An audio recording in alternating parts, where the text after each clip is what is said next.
Welcome back to ABC General Hospital Spoilers channel. Today we will learn about the thrilling twists awaiting in Port Charles during the week of September 8th to 12th. As the drama unfolds in the bustling world of Port Charles, fans are bracing for a whirlwind of revelations and high-stakes confrontations. The spotlight shines brightly on the investigation into Drew Cain's shocking shooting, where authorities are poised to make a pivotal arrest. This development promises to shake up alliances and unearth hidden motives among the town's residents. Imagine the tension building as the Port Charles Police Department zeroes in on a suspect, but whispers in the corridors suggest that justice might not be as straightforward as it seems. In these classic mystery arcs, red herrings abound, leading detectives down winding paths filled with unexpected turns. Picture the scene: officers sifting through clues at the crime scene, piecing together timelines that point fingers in surprising directions. Perhaps an overlooked piece of evidence, like a stray bullet casing or a cryptic message on a discarded phone, could tip the scales. The air is thick with suspicion, and viewers can't help but speculate on who might be framed in this intricate web of deceit. Diving deeper into the chaos, Curtis Ashford and Portia Robinson find themselves under an intense microscope, their every move scrutinized by both law enforcement and their closest allies. Their apparent guilt stems from tangled family ties and past grievances that resurface at the worst possible moment. Curtis, with his sharp investigative instincts honed from years in the field, might attempt to clear his name by launching a covert probe of his own, enlisting old contacts from his private eye days. Meanwhile, Portia, ever the devoted mother and doctor, grapples with protecting her loved ones while maintaining her professional facade. At General Hospital, adding layers to this intrigue, Nina Reeves steps into the fray with her trademark determination, racing against time to shield Willow Tate from the fallout. Nina's maternal instincts kick into overdrive, convinced that Willow's fragile mental state exacerbated by recent personal upheavals, like relationship strains and health scares, could make her an easy target for blame. Envision Nina huddled in a dimly lit coffee shop, plotting alibis and gathering alibis, all while flashing her signature smile to deflect suspicion. This protective streak not only highlights Nina's complex character, but also sets the stage for emotional confrontations that could redefine family bonds in Port Charles. Shifting gears to the international intrigue, the action heats up in Croatia, where a daring rescue operation takes center stage. Jason Morgan, the stoic enforcer with a heart of gold, emerges as the unlikely hero, swinging into action following an urgent call from Britt Westburn's burner phone. His arrival on the scene is nothing short of cinematic. Think stealthy approaches under the cover of night, navigating treacherous alleys lined with ancient stone buildings. Jason's mission to extract Jocelyn Jacks and her companion Vaughn from peril is fraught with danger as they evade shadowy figures lurking in the shadows. Jocelyn, once the wide-eyed college student, has transformed into a full-fledged WSB agent, a secret that stuns even her godfather. The revelation sparks a barrage of questions from Jason. How did this happen? What risks is she truly facing? Inventing a fresh angle, perhaps Jocelyn confides in him about a clandestine training session in a remote European hideout, where she honed skills in espionage and self-defense under Jack Brennan's watchful eye. This newfound role adds depth to her character, portraying her as a resilient young woman stepping out from the shadows of her family's legacy. The rescue doesn't end with mere extraction. It spirals into a web of secrets and loyalties tested. Jason, torn between his protective instincts and his bond with Carly Spencer, faces a moral dilemma. Should he spill the beans to Carly, risking Jocelyn's wrath, or honor his goddaughter's plea for secrecy?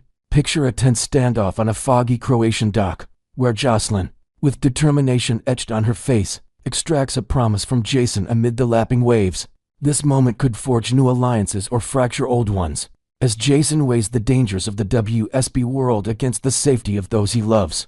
Back in Port Charles, the ripple effects might manifest in subtle ways. Maybe a cryptic text from Jason to Carly hints at trouble abroad without revealing too much, keeping viewers on the edge of their seats for the inevitable fallout. Finally, the week wouldn't be complete without a ghostly apparition from the past that sends shockwaves through the community. Nathan West, or a figure bearing an uncanny resemblance to the beloved detective, is set to make a dramatic entrance. This mysterious return ties into larger conspiracies involving Jen Sidwell and the enigmatic Five Poppies establishment, where Britt has been held captive. Could this Nathan be the puppet master pulling strings from afar, orchestrating events with a cold precision that echoes his former life, delving into invented details. Perhaps he's been operating under a new identity, amassing a network of informants across Europe, all while harboring grudges from unresolved storylines like his tragic death and family betrayals. The ambiguity fuels speculation. Is this the real Nathan, miraculously alive through some soap opera miracle like a secret twin, or advanced medical intervention? Or is it an imposter, a master of disguise using Nathan's likeness to infiltrate Port Charles' underbelly? Fans might recall Nathan's heroic legacy, his dedication to justice, his romance with Maxie Jones, and the void left by his passing. This plot twist revives those emotions, potentially leading to heartfelt reunions or devastating revelations. Next, we will learn about the spine-tingling theory that one beloved heroine may have returned from the grave and fired the shot that sent Drew Kane crashing to the pavement. The rumor swirling through Port Charles suggests that Sam McCall's death was nothing but an elaborate masquerade engineered to protect both herself and her family. In this retelling, Sam didn't simply slip away. She orchestrated a masterclass in misdirection, complete with falsified morgue records, a staged burial attended by tear-streaked mourners, and a vanishing act worthy of a covert agency. Insiders whisper that she enlisted Damian Spinelli's unrivaled tech savvy, bribed a night shift coroner, and hacked hospital security feeds so no digital trace of her final moments could be retrieved. By the time her closest friends realized anything was amiss, Sam was sailing past international waters under an alias and a forged WSB passport, determined to watch over her loved ones from the shadows. At the heart of this subterfuge lies Drew Kane's sinister post-Pentonville makeover. Gone is the altruistic Navy SEAL who once captivated half the town. In his place stands a ruthlessly pragmatic operator who trades favors like currency. The transformation began behind bars when Drew allegedly struck an alliance with a cartel accountant, swapping military secrets for protection in the prison hierarchy. By the time he emerged, he was a man of dangerous appetites, dabbling in blackmail, cultivating shell companies, and exploiting family connections. Sam, always an astute observer, spotted the darkness in his eyes before anyone else did. In whispered phone calls to Jason Morgan, she described Drew's new habit of tracking Corinthos shipments and hoarding Quartermain ledgers. When her concerns fell on deaf ears, Sam realized the only way to protect Scout and the broader family tree was to disappear. Before Drew's paranoia dragged her under, Jason's role in this cloak and dagger opera remains hotly debated in the Pierside taverns and nurses' station break rooms. Some say he masterminded the entire escape, drawing on his years as Sonny's enforcer to forge documents and arrange safe houses from Belize to Bangkok. Others believe Jason was a pawn in a greater chess match, left out of the loop so that his inevitable grief would pass muster. With even the most skeptical WSB analysts, imagine the look of raw confusion on his face in a candlelit chapel, gripping Sam's death certificate while Spinelli fidgeted nearby, desperate to spill the truth yet bound by a blood oath of secrecy. Whether Jason was accomplice or victim, his legend as Port Charles' stoic protector is poised for its most brutal test. Once the truth comes roaring back, if Sam truly squeezed the trigger on Drew, the motive may be vengeance seasoned with justice. Sources speculate she caught wind of Drew's plot to siphon ELQ funds through a dummy charity money, earmarked for Scout's college trust. That same charity supposedly funneled cash to a rogue WSB faction led by Jen Sidwell, the enigmatic puppet master rumored to own the shadowy Five Poppies compound. Discovering that Drew had endangered her daughter's future and emboldened international criminals could push Sam over the edge, transforming her from guardian angel to avenging specter. In the moment of confrontation, perhaps on a moonlit warehouse roof overlooking the harbor cranes, she chose a single silenced round rather than years of courtroom theatrics and custody battles. One shot, one fall, and the corrupt empire Drew had built began to crumble before the sun even rose. Staying invisible after such a brazen act demands more than wigs and burner phones. It calls for an underground network of allies. Picture Sam slipping into sunny Corinthos coffee shipment under false manifests, hitching rides in refrigerated trucks to blind spots outside the city's camera grid. Picture Anna Devane combing through ballistic reports, noting the precision that only a former PI and trained marksman like Sam could match, yet dismissing the possibility on account of her death. Meanwhile, Curtis Ashford finds himself in the wrong interrogation room at the wrong time, his fingerprints coincidentally on a discarded shell casing from when he and Drew sparred weeks earlier. With each misdirection, Sam's legend as a phantom grows, stoking fear among those complicit in Drew's shady ventures. Of course, even ghosts leave footprints, and a single slip-up could bring Sam crashing into daylight. Maybe a remorseful coroner, pressured by mortgage payments, sells a copy of the falsified autopsy to a tabloid. Maybe Spinelli's encrypted backup server pings an outdated IP address, alerting Dante Falcone's cyber unit. Or perhaps Scout herself recognizes her mother's perfume lingering on a cherished teddy bear that mysteriously reappears in her bedroom. Each potential misstep tightens the narrative news, ensuring the eventual reveal will shake General Hospital's marble corridors. Imagine the collective gasp in the Metro Court restaurant when Sam strides through the lobby, alive, unbowed, and ready to face the music. Jason's awakening to Sam's resurrection promises fireworks worthy of a 4th of July on the docks. If he was complicit, he must confront the collateral damage, grieving Willow, an embittered Carly, and a traumatized Scout. If he was ignorant, his simmering angst will explode into fury at Sam for the elaborate betrayal, at Drew for the menace he became, and at himself for failing to connect the dots. Expect a classic Jason-Sam rooftop confrontation, rain pelting down while neon signs flicker below. Their dialogue a blend of accusations, regret, and undying love. Longtime shippers will either rejoice or despair depending on whether forgiveness triumphs over righteous anger. The ripple effects extend far beyond one fractured family. Nina Reeves' obsession with protecting Willow might take a darker turn if Sam re-emerges, especially if Sam implicates Nina in covering Drew's illicit finances. Meanwhile, Sonny's fragile détente with the FBI could shatter should evidence surface that he supplied Sam with the weapon and accusation already whispered in federal hallways. Maxie Jones, still mourning Nathan West, may be blindsided by rumors that he too walks among the living, a cruel parallel to Sam's déjà vu resurrection. If Sam's gambit inspires the return of other presumed dead characters, Nathan, Britt Westburn, or even Nicolas Casada, Port Charles could find itself in a full-blown existential crisis, where death certificates lose all meaning. The WSP, sensing chaos, might launch Project Lazarus, a covert task force tasked with verifying every fatality linked to Port Charles.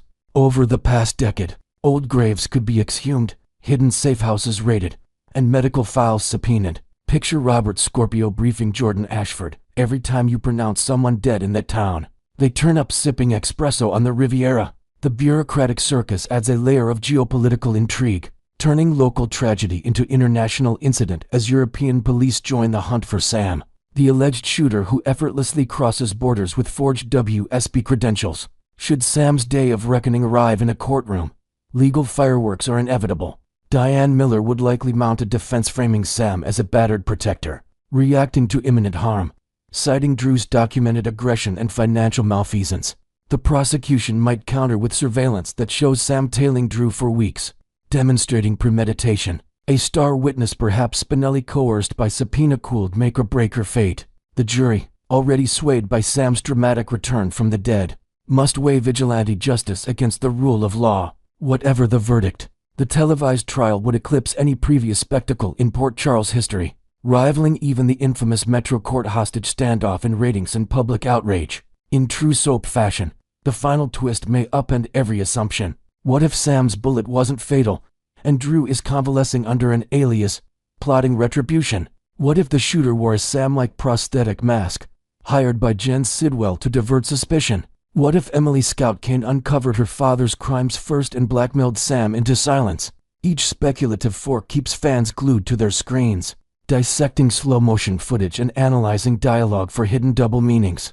As we hurtle toward answers, one truth stands immutable. Port Charles thrives on resurrection, revenge, and redemption. Whether Sam McCall is a guardian angel with a Glock or a desperate mother cornered by circumstance, her reappearance sets the stage for seismic shifts in alliances, romances, and vendettas. Next, we will learn about the heartfelt void in Stella Henry's world and the growing calls for TJ's triumphant return to Port Charles. In the ever-evolving tapestry of Port Charles, few bonds shine as brightly as the one between Stella Henry and her nephew TJ Ashford, a connection forged through years of shared triumphs, heartaches, and unbreakable family loyalty. Right now, as Stella navigates a storm of personal crisis including mysterious health scares that have her consulting specialists in hushed hospital wings and grappling with emotional fallout from recent family betrayal, she could desperately use TJ's steady presence, He's the young doctor who grew up under her watchful eye, evolving from a wide-eyed teen into a compassionate healer at General Hospital. Imagine Stella pacing the familiar corridors, her mind drifting to memories of TJ's first white coat ceremony, where she beamed with pride as he vowed to uphold the Hippocratic Oath. Without him, her days feel incomplete, lacking the late-night pep talks over herbal tea or the reassuring hugs that only a nephew raised like a son can provide.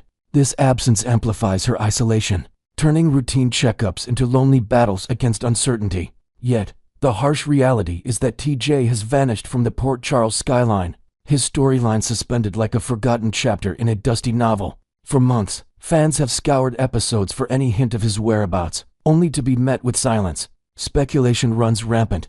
Did he embark on a sabbatical to volunteer in underserved clinics abroad, perhaps treating patients in remote African villages, where his skills could make a tangible difference? Or was it a more dramatic exit, like getting entangled in a covert medical mission tied to the WSB's shadowy operations, forcing him to go off-grid to protect his loved ones, inventing a fresh layer?